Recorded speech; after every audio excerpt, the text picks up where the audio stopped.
पृथ्वी के मध्य भाग से एक रेखा गुजरती है जिसे अपन 0 डिग्री अक्षांश रेखा कहा जाता है। मैं आपको हट जाता हूँ, मैं आपको एक बार रिवाइज कराता हूँ, देख लो। पृथ्वी के मध्य भाग से एक रेखा गुजरती है जिसे 0 डिग्री अक्षांश रेखा कहा जाता है। 0 डिग्री अक्षांश रेखा जिसे भूमध्य रेखा कहा जाता है। यह पृथ्वी को 2 भागों में बांटती है, उत्तर और दक्षिण। इससे उत्तर भाग में आती है 23.5 डिग्री उत्तरी अक्षांश रेखा जिसे कर्क रेखा कहा जाता है। उससे ऊपर उत्तरी भाग में आती है 66.5 डिग्री उत्तरी अक्षांश रेखा जिसे आर्कटिक रेखा कहा जाता है। उससे उत्तर में आती है अपन की 90 डिग्री उत्तरी अक्षांश रेखा।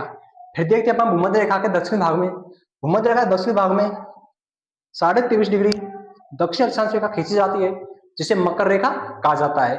फिर उससे नीचे एक रेखा खींची जाती है 86.5 डिग्री रेखा जिसे अटलांटिक रेखा कहा जाता है। फिर खींचते हैं अपन 90 डिग्री उत्तरी अक्षांश दक्षिण अक्षांश रेखा।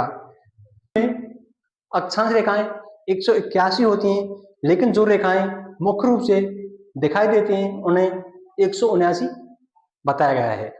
0 डिग्री उत्तर अक्षांश रेखा से 23.5 डिग्री या कर्क रेखा के मध्य के भाग को उष्ण कटिबंध कहा जाता है और कर्क रेखा से आर्कटिक रेखा के मध्य के भाग को शीतोष्ण कटिबंध कहा जाता है और आर्कटिक रेखा से 90 डिग्री उत्तरी अक्षांश रेखा के मध्य के भाग को शीतोष्ण कटिबंध।